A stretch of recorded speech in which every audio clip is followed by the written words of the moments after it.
Hello, Libra. I'm Poetic Heretic, and this is your December 2020 astrology forecast.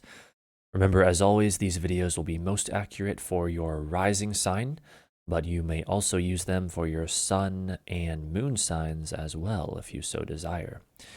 So, let us begin.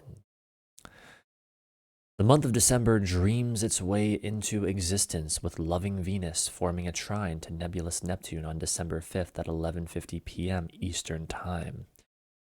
A breakthrough that may be positive or negative occurs around this time involving how you relate to others as well as fantasy or confusion.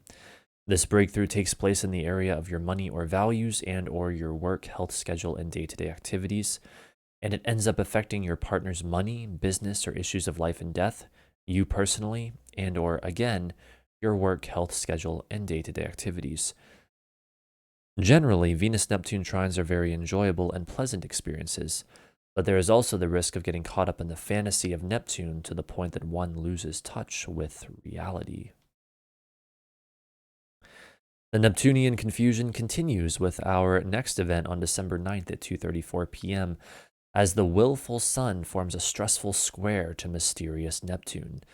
A stressful event occurs involving your ego or sense of self, as well as fantasy or confusion that pushes you into new areas of activity.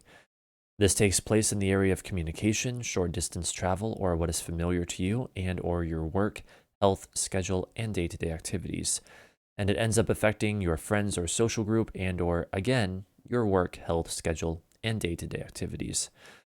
A Sun-Neptune square tends to manifest as confusion as the ego finds itself unable to easily direct things and shrouded in the otherworldly mists of Neptune.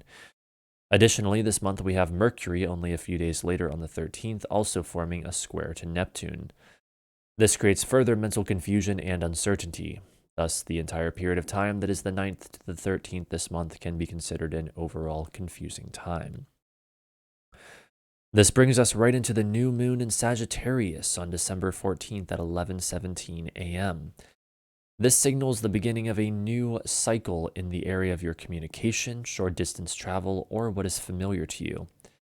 The new moon is in Sagittarius, so it is one of inspiration, idealism, belief, and action, but it is also conjunct Mercury within only slightly more than 3 degrees, infusing it with mental and logical overtones as well. This new moon is also a solar eclipse, part of Saros Series 4 South.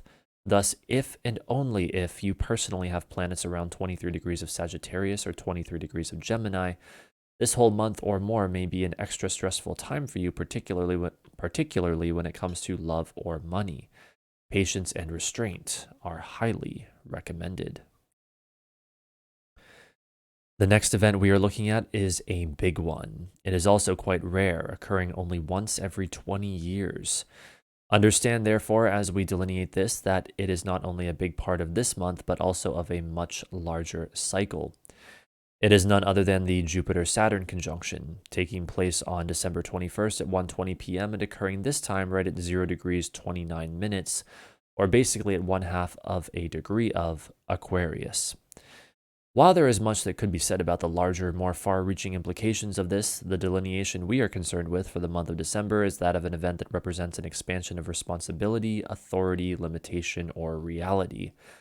This takes place in the area of your creative self-expression, and it ends up affecting your communication, short-distance travel, or what is familiar to you, your work, health, schedule, and day-to-day activities, your home and family life, and or your creative self-expression. One thing I will say about the larger implications of this development is that this is the first time the Jupiter-Saturn conjunction is taking place in a sign other than an Earth sign in about 200 years. Instead, it is taking place in the air sign of Aquarius, representing a powerful shift from the element of Earth to air in this larger 200-year cycle. Air is all about intellectual detachment and mental focus, as opposed to Earth, which is all about what is physical, tangible, and practical. We will see this shift manifest not only in our own personal lives, but also in the wider world. At the time of the Jupiter-Saturn conjunction, we will have also just had the Sun recently conjunct Mercury on the 19th at 28 degrees of Sagittarius. What is interesting about this is that even though this does not qualify as a sign-based trine to Uranus, it does form a rather wide trine to that planet by degree. And then only 1 to 2 days later, both the Sun and Mercury enter Capricorn and are now not only trine Uranus by sign, but closing in on doing so by exact degree. What does all this mean?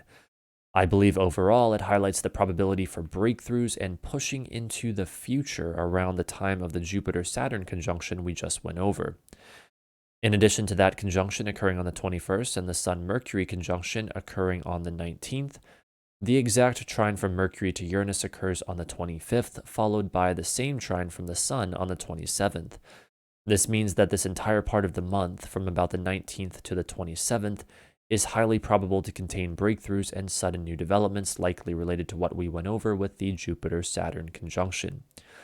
The Sun conjunct Mercury lights up our mind and communication, while the trines to Uranus encourage sudden new freedom, insights, rebellion, or revelation. Also occurring during this later part of the month is the Mars-Pluto square, perfecting on December 23rd at 10:13 a.m. This is the third and final Mars-Pluto square for this Mars retrograde cycle we are now on our way out of, the previous two having taken place on August 13th and October 9th of this year. As I stated in previous forecast videos, these Mars squares are all connected. So it is in this month of December that we finish the Mars-Pluto story begun in August.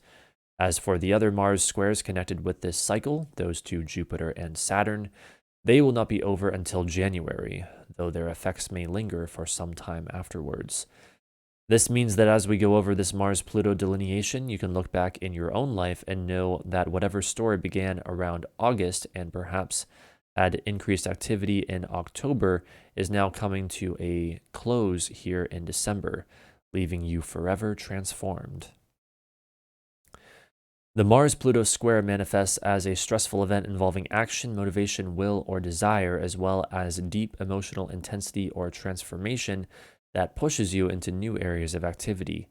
This takes place in the area of your major relationships and or your home and family life, and it has lasting effects in the area of your major relationships and or your money or values. Mars square Pluto is generally a very deep and difficult aspect, but also one that is highly transformative and cathartic. Issues of anger may be brought to the surface. Power structures may be challenged. Stress and intensity accompany this emotionally raw planetary standoff. The grand finale of December is the full moon in Cancer on December 29th at 10:28 p.m. The full moon is where things come to a head, and this one occurs in your 10th house. Thus, you can expect things to come to a head in the area of your career or public image. It is sextile Uranus, so there is an element of excitement, suddenness, shock, or revelation associated with this full moon. It is also opposite Mercury, so challenges, choices, or other events involving communication, mental activity, or travel may cause some level of stress around this time. A full moon in the sign of Cancer emphasizes the importance of establishing a safe structure within which something can grow.